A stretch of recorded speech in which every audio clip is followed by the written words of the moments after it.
Yeah, let's see if that. All right, welcome to the WAN Show, where we deploy new ways of streaming without actually going ahead and testing the aforementioned new ways of streaming, and we are back. So, since I have a badminton class tonight, and I am not going to have time to do a thing where I stitch together the footage, we're going to start over. So, this is John. Hi. John went to Duke. We have a lot of great topics for you today. What were they? Right, Disney, of all companies, nails free roaming wireless power delivery. I mean, Disney? I could see a few ways they would actually use it. To make Star Wars. Well, other than that. With Star Wars technology.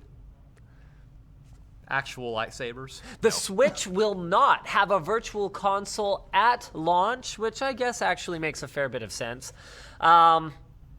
Microsoft is testing underwater data centers, and we're going to do a summary of AMD Ryzen for those 3 of you who haven't already heard about it. And finally, we are going to reveal a rumor that we can neither confirm nor deny, because it's just a rumor. The source of the rumor, we will explain later. But apparently, allegedly, a GTX 1080 Ti graphics card is set to launch next week. More at 11. And let's roll the intro.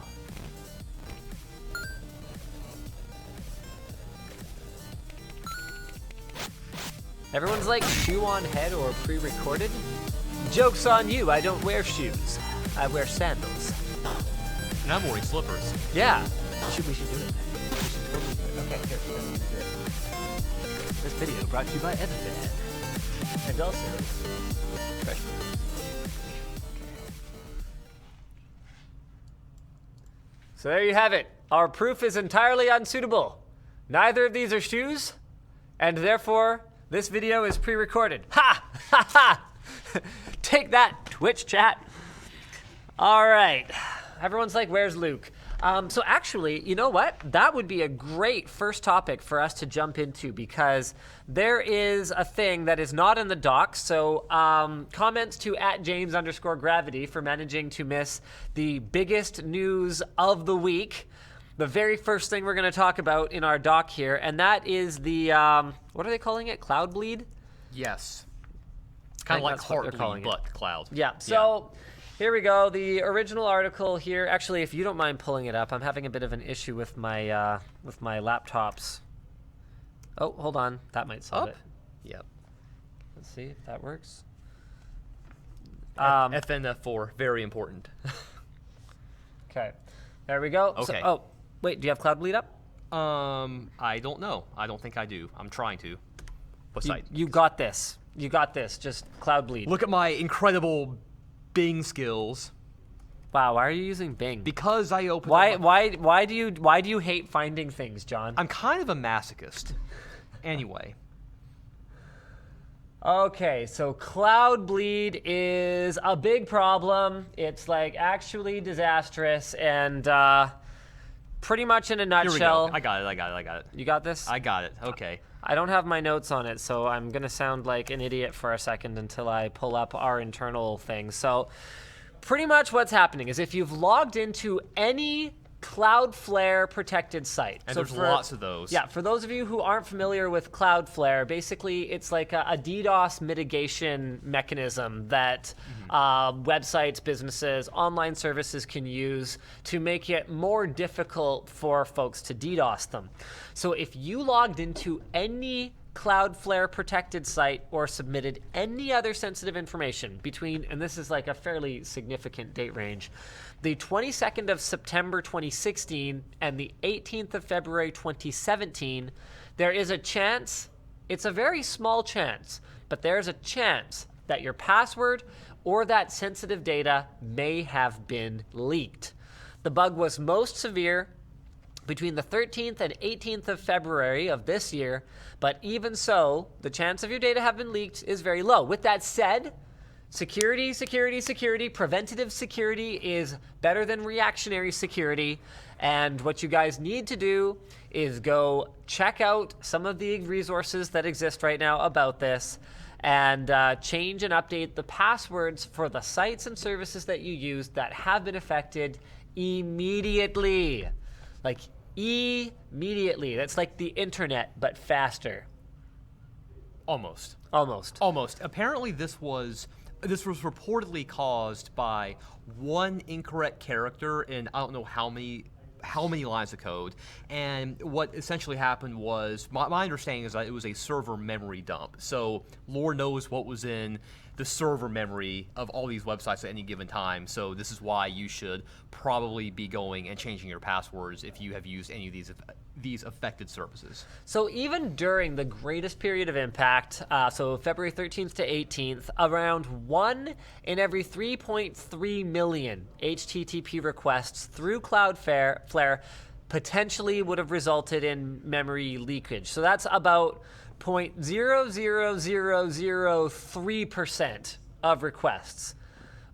But with that in mind, even that tiny percentage is potentially a huge problem.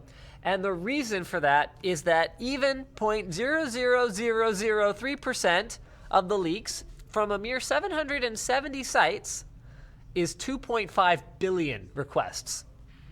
Internet's a big place. Yeah, internet's like huge. It's like they have more tubes, the most tubes. The bigliest tubes. The bigliest tubes. So many tubes. Like you can't even keep track of all the tubes it has. So guys, go check it out. Let me just see. Yeah, there's a blog post over on Cloudflare. I'm gonna post that in the forum, or in the forum. I'm gonna post that in the Twitch chat, so you guys can go check that out.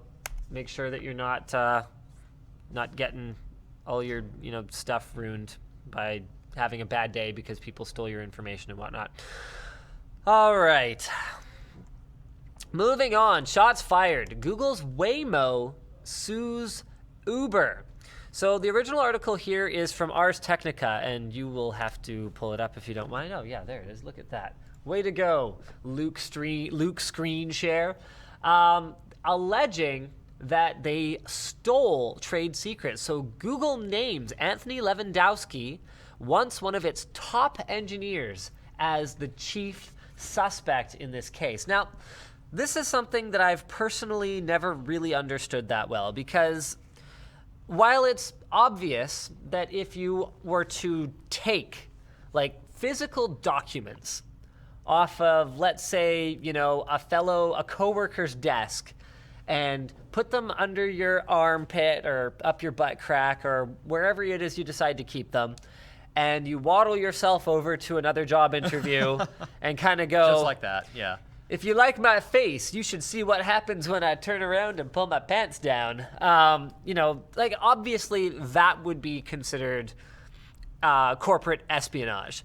And in this case, what they're alleging is that he installed specialized software on his corporate laptop, loading it with 14,000 confidential files about LiDAR technology, and that while he was at Google, he was secretly plotting this whole thing. His next startup, Otto. So then he left Google in January, receiving a multi-million-dollar severance, by the way. So it was like, here's some here's some buckets of money. See you later, nice guy that we like. Then sold that startup in August. So it was like 8 months later for $680 million to Uber. Then a month later, Uber unveils its plans to bring self-driving cars to Pittsburgh. So this looks pretty open and shut, but explain to me what the difference is between putting corporate documents on a USB key up your butthole and, learning and developing as a person and as a professional and taking your job skills with you and the knowledge you gained to a new employer. Okay, so full disclosure on this, Yeah. I had maybe 3 weeks of trade secret law in law school, but here's what I can tell you. So there's possibly 2 issues. Was it the best 3 weeks of your life, though?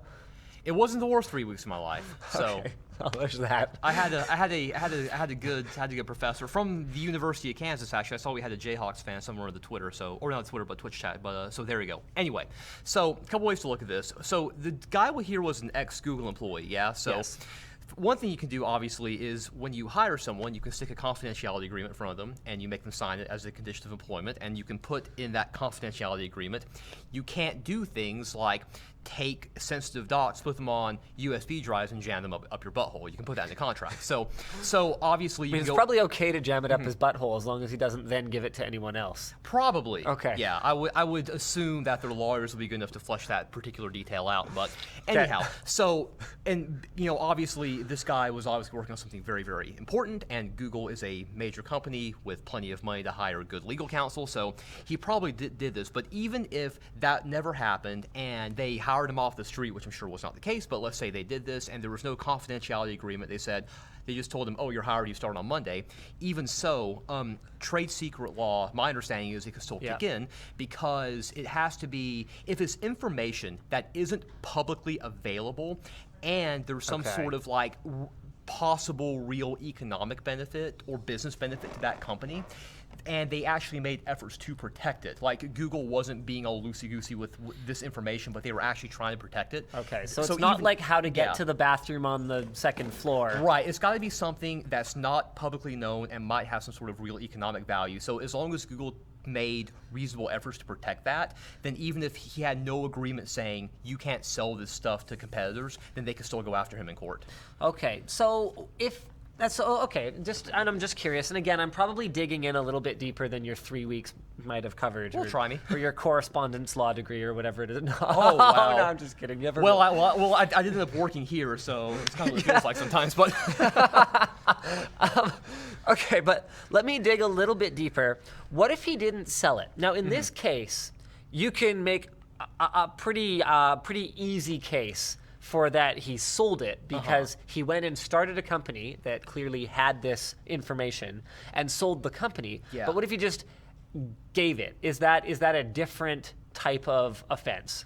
I don't know if as far as like type, I'm not even sure how to characterize that. Yeah. But at the same time, I'm almost completely certain you still can't do that. Like obviously, I think there's some trade secret and some like patent stuff going on here. I'm not sure if they had a patent on any of this stuff or not, but if they, let's say there was a patent there, a patent actually excludes other people even from making your invention for a set period of time. So, but some things are notoriously difficult to patent. They are, but the other part of that was so this stuff looks more like trade secret than patent, right? Because patents are publicly available. Like you can go and you can look at them, but you just can't make it or sell it. So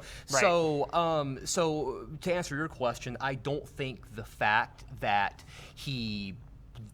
if he didn't sell it, if he didn't sell this stuff, I don't think that would just completely get him off the hook. Right. So, And in this case, I think it was Epiphan in Twitch chat pointed out that we're talking hypotheticals here. Google is a smart and together enough company that I pretty much guarantee you, and large. Every person who sets foot through that door has signed a piece of paper that says something about how you don't steal their stuff. Let alone high-ranking engineers. So we get that. But Epiphan also pointed out that usually some kind of why the word has escaped me. It has been actually a very long week, folks. The severance package that would usually be accompanied by some kind of agreement as well. Like, here's some buckets of money. And you can't do these things for X amount of time after you leave. That would be fairly typical. So we're pretty sure Google has their butts covered here, and this is going to end up being a pretty uncomfortable situation. But the other sort of possible outcome of this is that he's got so many hundreds of millions of dollars that it could end up dragged out in court for a very, very long time. Nothing like lengthy litigation. So this is a quote from the suit that apparently he took, this is a quote, extraordinary efforts to raid Waymo's design server and then conceal his activities. And they are alleging that his web searches, downloads, and access to an external drive left digital footprints that they plan to use to bring this suit against him. Yeah. And you can also certainly use that stuff to say, oh, this dude knew what he was doing was wrong, and that does not look good in court. So, all right.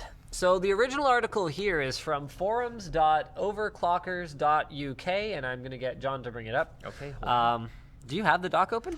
I can't get to it on this laptop. You can't get to the doc? You can't get to the doc? No, it's fine. Just give me 1 second. We're gonna do this, guys. It's gonna be okay. We're gonna do this the old-fashioned way. But we're gonna do this the iPhone 1 way. No copy paste. You just want to just do it. Hold on. If you want to get something, Here we go. Is this it? Do we have it?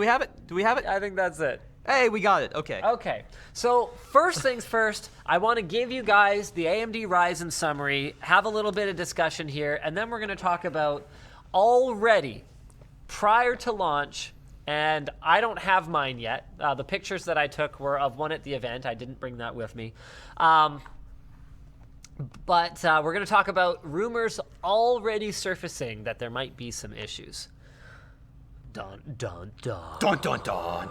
Okay, so step one of this is Ryzen's coming, okay? I actually don't know if the, so it's for pre-order now, and the ship date is March 2nd, okay? So Ryzen's coming, that's super exciting. We're all super amped up on that. There are 3 SKUs that they're announcing right now, all in the Ryzen 7 lineup. Have you looked into this much? A little bit. Okay, so there's the top of the line 1800X. That one is clocked at, I think it's 3.6 to 4 gigahertz.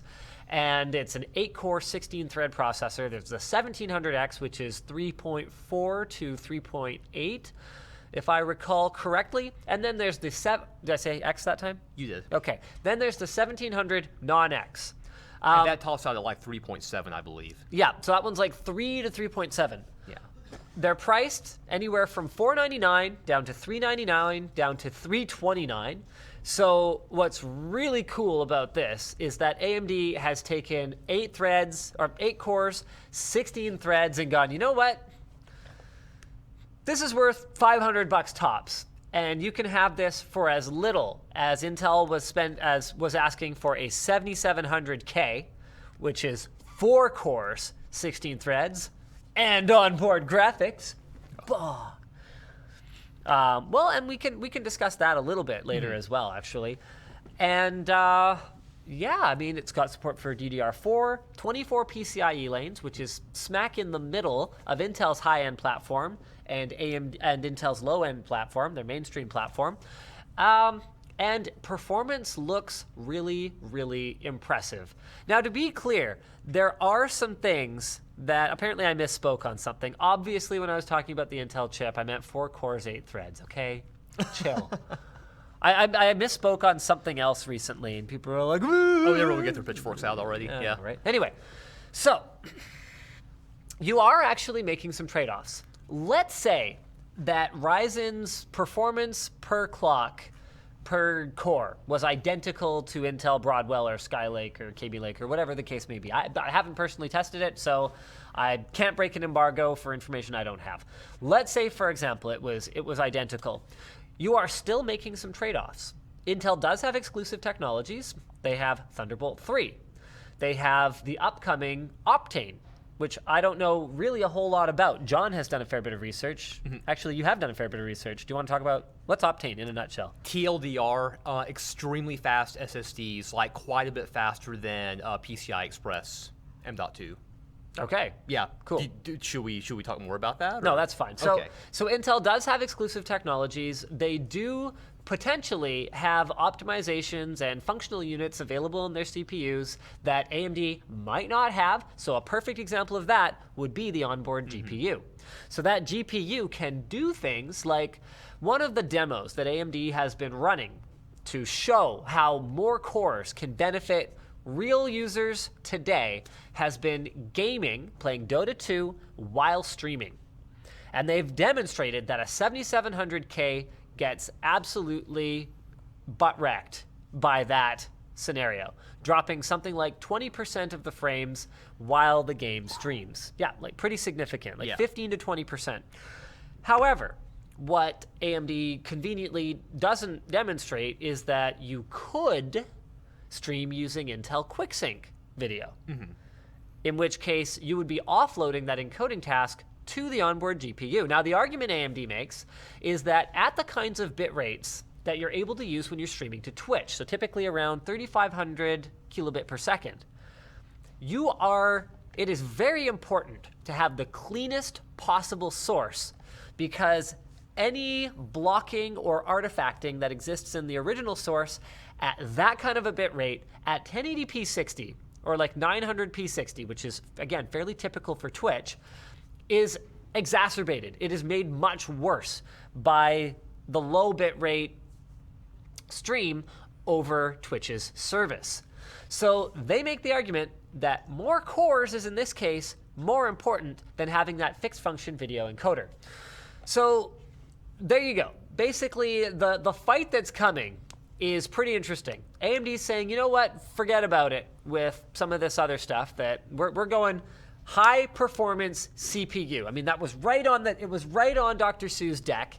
And Intel has taken a completely different strategy over the last few years, increasing their per core performance and their core counts on the mainstream basically not at all in several generations, and adding more and more GPU performance in that iGPU. I forget where I was going with this. Well, a little different than how it used to be, almost opposite, because you had AMD's with AMD with the APUs, and then you had Intel, who was running circles around them in terms of things like IPC, and now it's seemingly flipping a little bit with what they're focusing on. Yeah. Now it looks very interesting, where Intel's all of a sudden the APU company. With that said, I mean, when we showed Ryzen off back at CES, I have to be really careful while I'm talking to not say things that are embargoed. So I'm trying to remember when I learned things and whether they're embargoed or not. So you'll remember this from CES. APUs are also coming to the AM4 platform. In fact, most AM4 boards have video outputs on the back, even though none of the Ryzen 7 CPUs have any onboard graphics. So those will just be dead ports in that case. Well, will they be, or are they integrating any kind of, back in the day, they would sometimes have little iGPUs that set directly on the motherboard. I'm guessing they're not doing this anymore. They're not doing that. It's either on the CPU, or APU as it were, or it is not in the computer. So that's kind of the summary. AMD, and the demos look really impressive. There were more demos than what I showed in my video, and if you watch some other people's coverage, they might have focused on different demos, but I was incredibly impressed with the amount of progress that AMD has made over the last 4 years that Zen Core has been in development. Now, with that said, oh, you know what? Okay, no. A little bit, I want to straw poll this. I want to get your take on this. Okay. And I'm going to straw poll it before I ask you, because someone has pointed out to me in the past that it is like a huge problem to issue a straw poll to the audience. And then say, oh, here's what we think, and then so it skews the poll. And say what we think first. Yeah, okay. So AMD Ryzen, does this mark a return to competition? Yes? No. How are we defining competition? Like a certain percentage of the market, or a certain?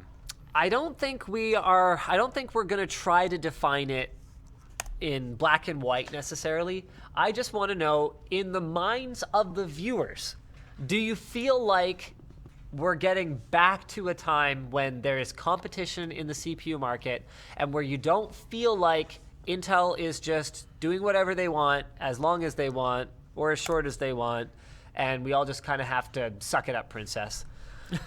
So while the results roll in, why don't you go ahead and share your thoughts? So what do we know about performance levels, like single-threaded performance? Because I've heard rumors, and you have probably learned new information since I've heard this. I'm not sure how much you can say, but I've heard, so it's going to be similar to what Intel had with Broadwell. And Broadwell is a couple generations old now by this point, but at the same time, if you look at how most users, and even a lot of enthusiasts, are using their rigs, they'd be hard-pressed to tell the difference between Broadwell and Kaby Lake in the day-to-day.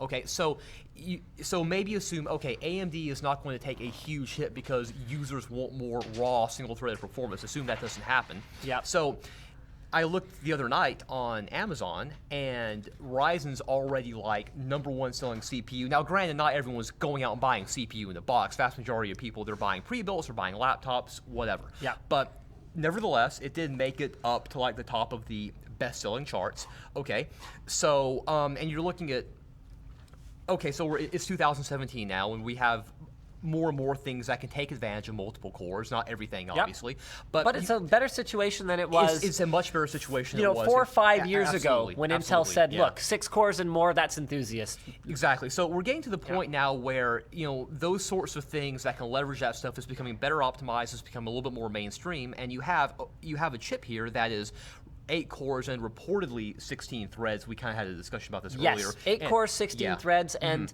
this is, we're not talking bulldozer here. Yeah. Where AMD was like, yes, we have 8 cores, but actually they have 4 compute modules which share some resources. These are 8 cores. They showed die shots. There we go, yeah. These are 8 cores. Okay, so we have 8 actual independent cores that aren't sharing resources, as Linus just With said. SMT. And you have this, you can get a 3.7 gigahertz chip with this architecture, and yes, you miss out on some of the Intel platform exclusive features. Yep. But if we're just talking about performance here, $330 US, as opposed to the equivalent chip is about $1,000 from Intel. So depending how you measure it, and that's something that we have to be really careful as the press. That's true, yeah. And users have to be really careful about as well. We need to make sure that we understand that there are going to be situations where 7700K is going to kick a Ryzen 1700's butt. And there are also platform features that you would be getting with Intel. I mean, is 40 to 24 as far as the PCI Express Link situation? So are my numbers right there? On the 7700K, it's 20 to 24. Oh no, I'm not talking about things. I'm talking about because the 7700K is not 8 core. I'm talking about Intel's Skylake, or not Skylake, but a Broadwell E. Broadwell yes. E. So in that case, Yeah. again, so we have to be really careful when we compare to the 7700K, which has a much higher clock speed and will therefore deliver better performance in some applications that are really clock speed or individual core performance dependent, like some games. So we got to be careful about that comparison. We can't say the 1700 is hands down better, even if it absolutely spanks it in content creation benchmarks, for example. And then we have to be really careful, again, saying, okay, the 1800X is equivalent to a 6900K. Because like John was saying, if you have, if heavy expansion is a priority for your system, then they're not going to be equivalent. Then they're not equivalent, because 24 PCIe lanes is not 40 PCIe lanes. 24 is clearly a lower number than 40. Yes. So AMD made a bet here. They put down their bet and they kind of went, we think that there's that instead of taking Intel on head on in the high-end desktop, so that's the architecture E. So HEDT is the 40-core platform, LGA 2011. And rather than taking Intel on head-on on their mainstream platform, we're going to go, we think consumers, enthusiast consumers, and consumers in general want something kind of in between. Because it would have been more expensive to have more PCIe lanes. It would have been more expensive to have triple or quad channel memory. AMD went dual channel memory. But they did spend a little more than Intel because they went and they threw more cores at the problem. So there's a more complex interconnect at play, obviously, here. So that was the bet that AMD made. And there are, this is not a sales pitch for running out and buying a Kaby Lake processor, to be very clear. But there are other exclusive things on Intel as well. For example, Netflix at 4K. Yeah, have to have Kaby Lake or Neural whenever their new chips come out. So, but I mean, that's something that doesn't favor Intel necessarily even that much anyway, because the high-end desktop, like the $1,000, $1,700 processor, they don't have that anyway. No way. So, okay, let's bring up the results of the straw poll here. You have to bring it up. It's whoppingly. Okay, so here's what we're going to do. I have to actually type in the straw poll address here, so bear with me for just a moment while Linus cackles at me. I don't know what's wrong with my HDMI out. I'm sorry. 1, 2, 4. I'm sorry, everybody. And I don't know why John doesn't get signed into his thing at some point here while we're talking. I'm just trying to be expeditious. I don't know.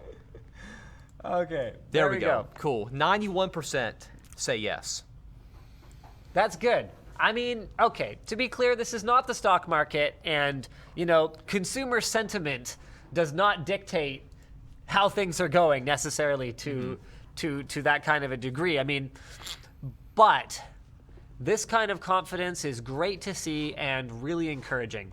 Which brings us then finally back to that article that we were going to bring up before. Rumors are apparently already surfacing, and this is, I'm not trying to pick on AMD here. This always happens, whether it's an errata or whether it's some perfect example, like what kind of thermal interface material is getting used between the die and the integrated heat spreader. There's always some scandal. Every CPU launch, green or red team, there's a scandal. But it looks like Ryzen DDR4 memory might not be operating at the kinds of speeds that folks might have expected. So long story short, apparently Ryzen is having some issues running 4 sticks of RAM, especially while running high speeds of RAM. So it's recommended to only run RAM sticks at max of around 2400 megahertz if running with 4 sticks. However, it is possible to run 2 sticks with a max speed of 3200 megahertz. Megahertz.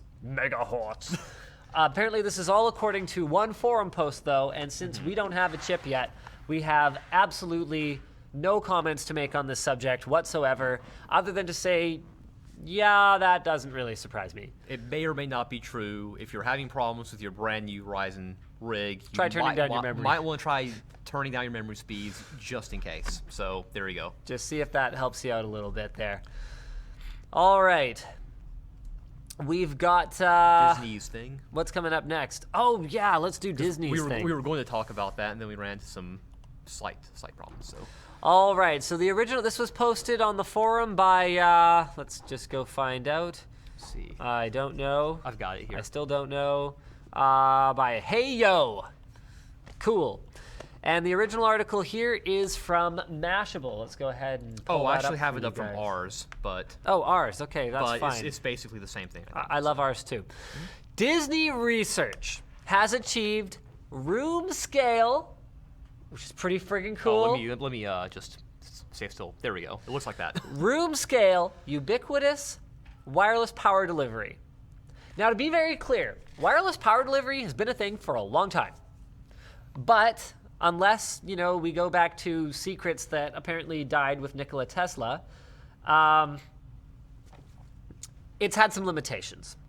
So some of the ways that they can do wireless power are with magnets. And that's where the induction charging that probably exists on your smartphone if you aren't an Apple user, that's where that comes from.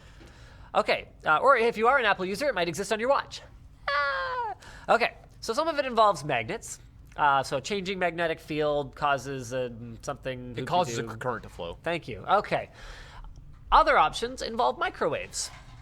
So with like a beam, you can actually use microwaves to send power remotely. However, that is, while possible and actually works, super hazardous.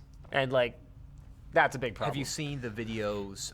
There was a channel, I forget the guy's name, but there's a channel of a guy from the Ukraine, I think, and he took the magnetron out of a microwave and he stuck a tin can on top of it and pointed it at a boombox, and the boombox exploded. Wow. Yeah, so some pretty serious stuff here. No, that wasn't what I was surprised by. I was surprised by you calling it the Ukraine. You're usually the king of geography. It's Ukraine. Yeah, they took out the a long time ago. I beat John at something. Just because I use a slightly antiquated term for a country that's not even really incorrect. I got to take the victories I can get, okay? Okay, very good. All right. So the concept here, this is really cool. This is next level stuff. You walk into the room with a smartphone in your pocket and it starts charging. Boom. So researchers actually built a freestanding living room with aluminum panels covering the walls, floor, and ceiling. In the center of the room, a 2-inch copper pipe runs vertically from floor to ceiling. Electric current runs down through the pipe into the floor and up the walls, looping it, get this, 1.3 million times per second, 1.3 megahertz. Sounds less impressive when you put it in the context of CPUs. Yeah. Except it's not the same kind of hertz. But trust me, it's a lot. It's a lot, and this is cool. The looping electricity creates a room-filling magnetic field running in a circular pattern perpendicular to the pole. So no humans can stand within 46 centimeters. That's about a foot and a half for our American viewers. Yeah, of the copper pole, because your body will absorb dangerous amounts of energy. But the researchers say it is safe to transmit 1.9 kilowatts of electricity, enough to power up to 320 USB-powered devices. I can see Pella's brain exploding. So Pella's, just to put this in the appropriate context, Pella's mom is a researcher on the effects of EMF on humans. And it is her belief that we are underestimating, and I'm putting this fairly mildly, but it is her belief that we are underestimating the effects of all the waves and bullcrap that are going on around us. And I get the feeling that she probably wouldn't want to live on a block that has one of these on it. Do I get that? Did I get that right, Pella? He's nodding. Would she want to live in a city that has one of these in it? I'm getting the head shake. Honestly, you know what's interesting about this is that I think we're finally getting to the point where I'm right up there with the guys that are like, look, if you can't prove that it's causing a problem, it's probably fine. It's a magnet. We're like surrounded by magnets and crap anyway. I mean, there's like hippie morons out there that wear them because they think that it will channel their chi or whatever. They didn't die, so it's probably fine. Like I usually kind of take that approach. Go ahead, put an implant in my eye that helps me see better. Or there's never, to my knowledge, there's never been any study that actually suggests that things like EM interference is actually like hazardous or cancer causing or anything. I mean, yeah, if you get bombarded with gamma rays or something, that's a little bit different. But yeah. I'm talking about electronics. So, but this makes me a little uncomfortable. Well, just don't stand less than 1.5 feet from it. Right, but this 46 centimeter thing, like it's not like a microwave oven where we go, yeah, that stuff's dangerous. Yeah, like you shouldn't do this. You put your head in there and it's a big problem, but it's okay. We put a Faraday cage around it. Where we have the Faraday cage, this is a well understood thing and it's fine. And here we're saying, yeah, it's fine. Don't get too close. How close is too close? Well, this, I guess.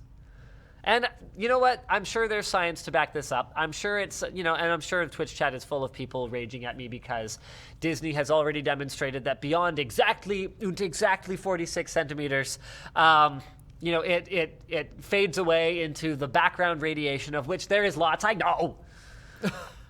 But it's like, 1.5 feet, it's dangerous. Beyond that, don't worry about it. 1.9 kilowatts of electricity, don't worry about it. I could see them refining this to the point where they'll deploy it at like their theme parks and stuff, and if it actually, would cause a problem, there'd be so many lawsuits. So I feel like they would probably be pretty careful with it. So you think in the interest of protecting themselves from lawsuits, bearing in mind, of course, that, lawsuits didn't result in the tobacco industry having to pay for, the entire world's lung cancer treatments, like, Yes. With that in mind, do you think Disney is exposing themselves any more than, let's say, tobacco? Big Tobacco did. Wow, it's like a law school exam question.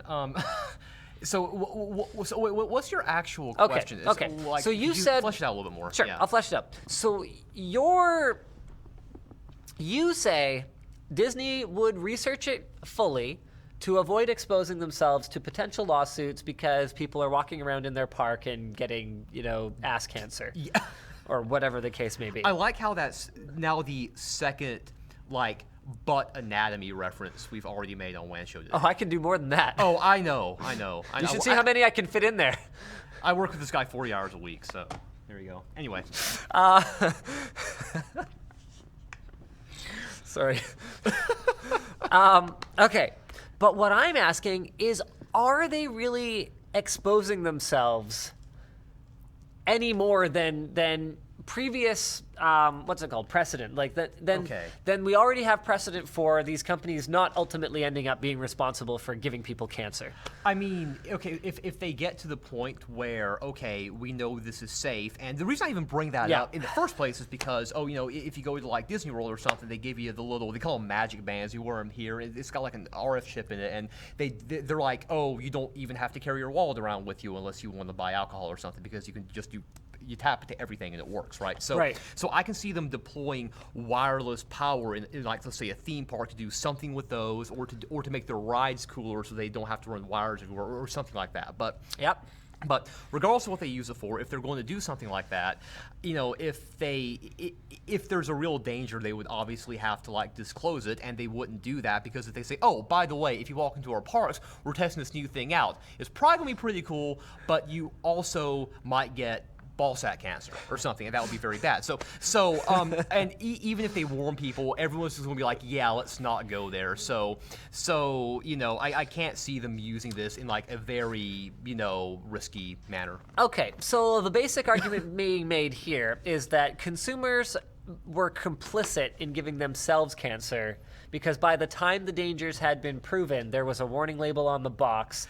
And they're ultimately buying cancer, so that's their problem. Whereas if they walk into a theme park with the assumption that there's magic cell phone charging, not realizing that there's any danger, that Disney would be exposing themselves if they hadn't done appropriate due diligence at the very least. Yeah, it's called assumption of the risk, and it varies really wildly depending on exactly what situation you're talking about. I'm actually not down on my history because I was born in '87, and I'm not sure exactly. I'm not a smoker, so I don't know exactly when they started putting the warnings in all the cigarette boxes that said, "Yo, this might kill you." It was like how when they first invented Coca-Cola, they had cocaine in it back in like 1910s or something, and they had no idea like how bad cocaine was for people. So I'm not exactly sure about that, but like at the same time, I think there is the average reasonable person, as we say in law, if they walk into Disney World because they want to go meet Mickey Mouse and ride Space Mountain, I think there's a reasonable expectation that will not give me cancer. So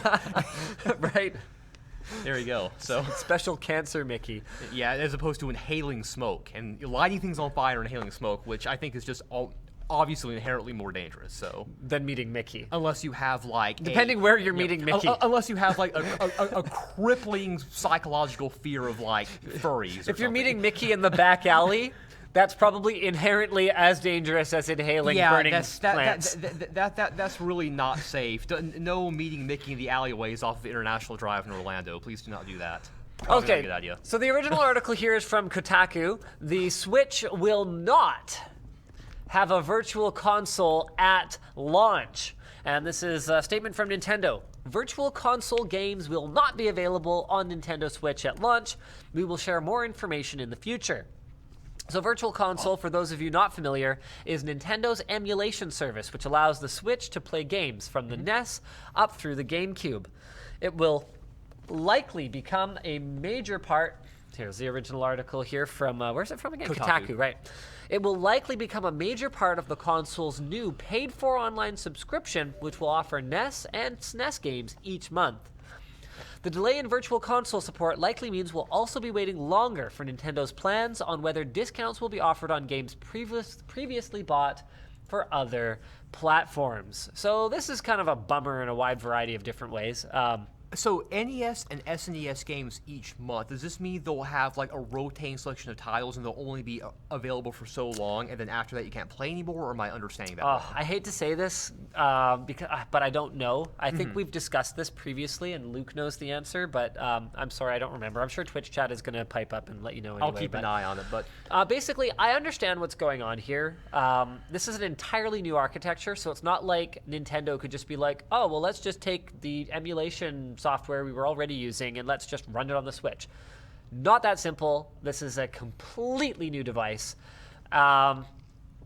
So I get what happened there, but it's like super balls because Nintendo is doing their thing where like I don't even know why it made headlines that Nintendo was allowing you to carry Virtual Console purchases forward from Wii to Wii U, because I mean, it half made headlines because of the ass-backwards way that they did it, where you, like, had to deactivate your Wii and then put it on your Wii U instead of just having it be account-based, which is ridiculous. Anyway, the point is, now, I mean, we don't even know if we're going to get a discount on games we previously bought, let alone still have them and be able to carry them forward. And number two is that this even further damages the game library of the Switch. It doesn't even have Virtual Console this time. And it's also funny because let's say someone is waiting for the Switch and maybe they were tired of their Wii or they sold it or whatever, and they want to play an older game. Guess what they're going to do? They're going to there's a chance that they'll pirate it, and this is a company that's extremely protective of its IP, so there might be more problems with that, which Nintendo was ultimately going to be very upset about. But because they didn't simply find a way to either port Virtual Console over or at least say, okay, we're going to at least have something more available for you at launch. So. All right. That was pretty much it for that, wasn't it? Yeah. Yeah. Okay. Cool. Okay. Let's move on to the next topic then.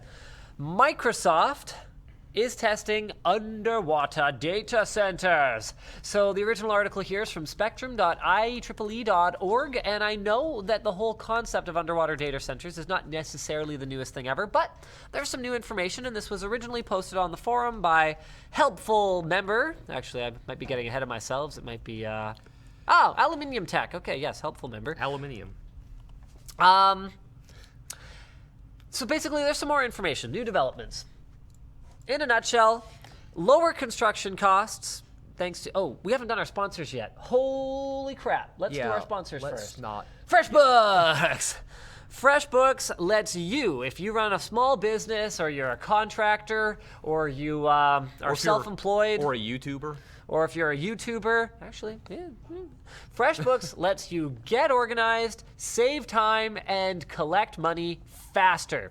You can use it completely free for 30 days, but in a nutshell, what it lets you do is track your time, track your expenses, create and send professional invoices in seconds, and it gives you a lot more granular control over your business than you also might expect. So for example, once you send those invoices, you can set up like payment terms for them. So you could require the client to pay 10% up front as a down payment. Let's say you were a house painter, for example, or let's say you were a technician. You kind of go, look, there's a diagnostic fee of $30, and then beyond that, it's hourly. So you can use FreshBooks. You can go, okay, yep, here's your bill. It's $30 down up front, and then the other stuff comes kind of after that as you continue to work. Awesome, freaking cool. People can pay through the platform, and when you send out invoices, you can even see if your client has looked at it, so you can put an end to all those crappy guessing games. The mobile app also has all the functionality of their desktop version, so you can take FreshBooks with you wherever you go, like scanning receipts and all that good stuff. And if you have any questions or problems, you can reach out to their support staff where you will speak to a real human being. No phone tree, no escalations, no return calls, just answers. So head to freshbooks.com/WAN and claim your free trial today. Try it out. You have nothing to lose but the money you would pay for a subscription, which from the accounts we get from our viewers who have signed up for it, we've been advertising for FreshBooks for a long time. We've got a lot of people who have converted to the platform, are more than made up for by the efficiency savings. Epiphan, speaking of savings, Epiphan has basically saved the reliability of this show, which has been absolutely fantastic. We love their AVIO video grabbers. They're portable, so they are just powered off USB 3. You just go plunk, laptop, desktop, whatever the case may be. And there's like no drivers, there's no configuration. You just plug in, video source, boom. You're capturing. So they're great for live production, like this, for example, gaming, lecture capture, collaborations, webcasting, blogging. One of the biggest things for me is the fact that they automatically detect the input resolution. This is something that it has blown my mind that other capture stuff hasn't done automatically forever. Why make me manually select it? It doesn't make any sense, especially ones that I know have the hardware. Just the maker's like, yeah, that feature seems unnecessary. You should know what you're outputting. You know what? In some cases, you don't. Some cameras, you select 2997p, and you won't get a signal out of them until you select 5994i, because there doesn't seem to be a compelling reason for it. That seems like a lot of rigmarole just to capture a video signal. Absolutely. And basically, Epiphan makes it easy. So the AVIO line is available in SDI, HD, so that's up to 1080p, and then 4K. So we've actually got all three of them. We've used them all on WAN Show for doing things like capturing gameplay footage, BIOSes. So let's say we were recording gameplay footage, and the computer blue screened, rebooted into the BIOS. We had to adjust an overclock, and then we had to go back into Windows and launch the game again. thanks to Epiphan, we can capture that entire process because it'll just switch input resolutions as we go, and we don't lose that valuable experience that we're having that we're trying to share with you guys in our videos. So absolutely loving it. Check them out at the link below, epiphan.com/avio/WAN. We love these guys. Yes, they cost more than a cheapo capture card, but Pay for what you get. they don't cost more than 2 cheapo capture cards, which is what you might end up buying if you don't just buy something good in the first place. I speak from experience. Yeah. All right. So this is interesting. Ars Technica reports that Amazon is refusing to hand over data on whether their Alexa overheard a murder. Dun, dun, dun. Dun, dun, dun. Amazon said that because of the constitutional concerns at issue, the authorities need to demonstrate a compelling need for the information and must exhaust other avenues to acquire that data. Even Alexa's answers are apparently protected by the First Amendment, which protects as speech the results produced by an internet search engine. So, wow, we've had so many legal topics today. This is great. Your thoughts? Because I don't know. Well, again, Amazon's a huge company. I'm sure they could afford some very good lawyers, but at the same time, I kind of raised my eyebrow a little bit because I'm not sure about like the First Amendment here. This sounds to me a lot more like Fourth Amendment search and seizure. The Fourth Amendment is the piece of our Constitution that says it says you can't search or seize someone's property without a warrant, right? Yeah. So this seems to fall a lot more into that. You know, I'm not exactly sure how the First Amendment comes into play here. There's a quote from the there is a quote from the court motion. There we go. I'm looking at. That is alleging that this could have a chilling effect on speech from users. So folks who buy an Alexa or buy like what's the other product? It's I'm drawing a blank right now. Echo. Yeah, the Echo, an Alexa or an Echo, from exercising their First Amendment rights to seek and receive information and expressive content in the privacy of their own home. Okay, so there is like a little bit of a concern there, but the more immediate one seems to be whether they can actually be compelled to turn the information over, which, like I said, I feel like there's some other concerns, maybe like a search and seizure that would be brought up here because it's a local police department in Arkansas that's actually asking for the data. Bentonville, that's where Walmart is headquartered. Right. So, fun fact. Of course you know that. But All yeah, right. So I'm not entirely sure about that, but it did make me raise my eyebrow a little bit. I'm also just intrigued, like if Alexa did in fact hear a murder or was present for a murder, like what exactly is being stored on their servers, like what Amazon actually knows about it. Yeah, I mean, at a certain point, I have to kind of like, you know, for myself, I have to kind of wonder whether there's a line between sort of legal obligation and just sort of moral obligation in this case. Like I personally, as someone who was murdered, would appreciate Amazon kind of, you know, helping me out on this. I don't know why my HDMI output isn't working. Yeah. Well, I mean, at the end of the day, I gotcha. At the end of the day, this kind of comes back down to obviously Amazon's business, right? Because if this gets out and it's like, oh well, you know, the cops were able to get their hands on what my smart speaker from Amazon heard, then they may not buy smart speakers anymore. So there you go. Right. Fair enough. Okay. I could have done that, you know. This is Amazeballs. The article here is from the Washington Post, and you guys have to check this out. Is this just a slideshow? It's pretty cool though, like, or it's a video. I hope I don't get in too much trouble, but France is apparently training eagles, and I hope we don't. Yeah, there we go. You can kind of see. Training eagles to snatch drones out of the skies to combat terrorism. Freaking awesome. Way to go, France. I'm down. You guys are amazing. So basically, they train them from a very young age, and they wanted a way to take down drones without shooting at them. So there you go. They train them from a very young age. They're hatched on top of drones to get used to feeding from them, and practice drones have meat attached to them. This is amazing. So the military is designing leather and Kevlar mittens, an anti-blast material to protect their talons. Wow. That's freaking awesome. I'm also surprised, like, if you hear the headline, Army trains Eagle to attack drones, you would think it's the U.S., but it was France. I So know, very- right? yeah.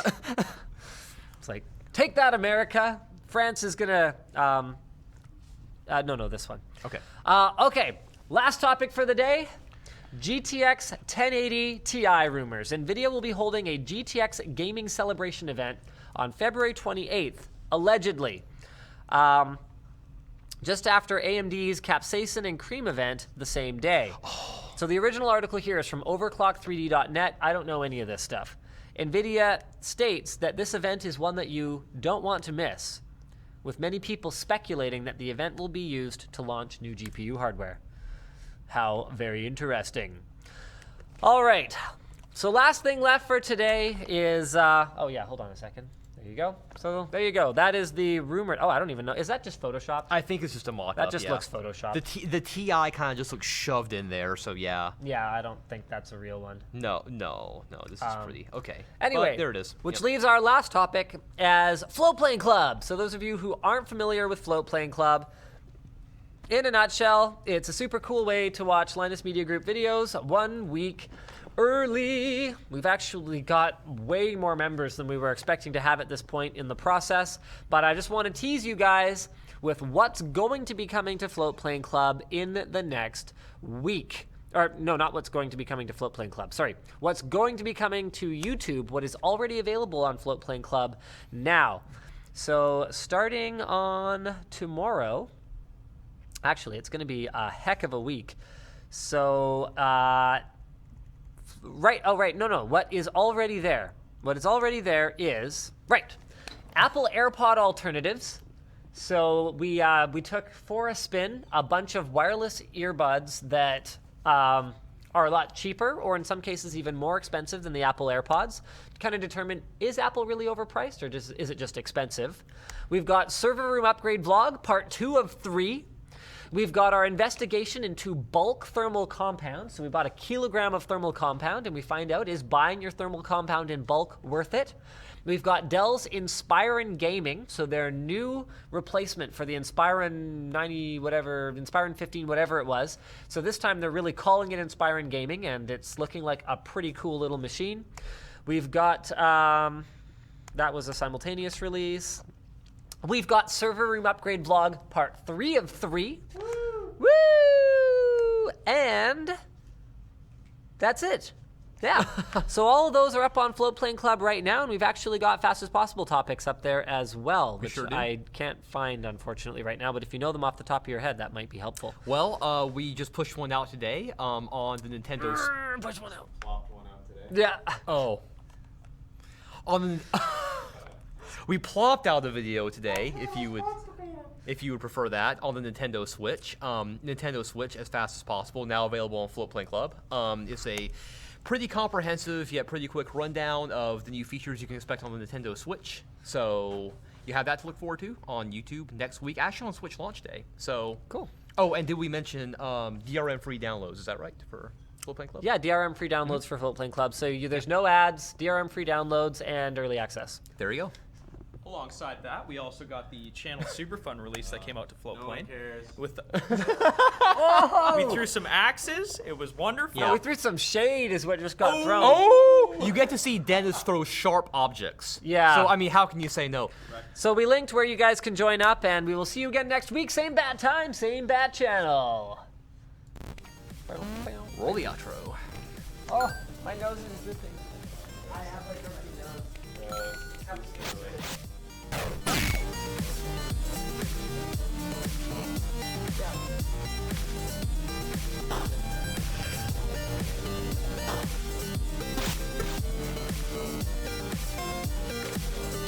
Sorry? Not quite. And hold on. Almost. And